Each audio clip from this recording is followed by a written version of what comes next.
Menjelang Lebaran, Ruri vokalis grup band Republik makin giat dengan bisnisnya, yakni berjualan es kelapa muda. Di luar dugaan, Ruri Republik tidak malu berjualan es kelapa dan sop buah.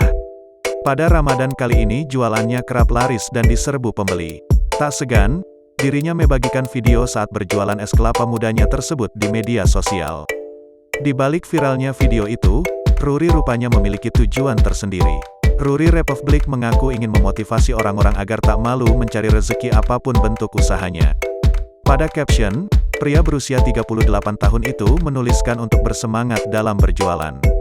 Semangat, semangat. Bentar lagi Lebaran harus kumpulin uang buat beli baju baru keluarga.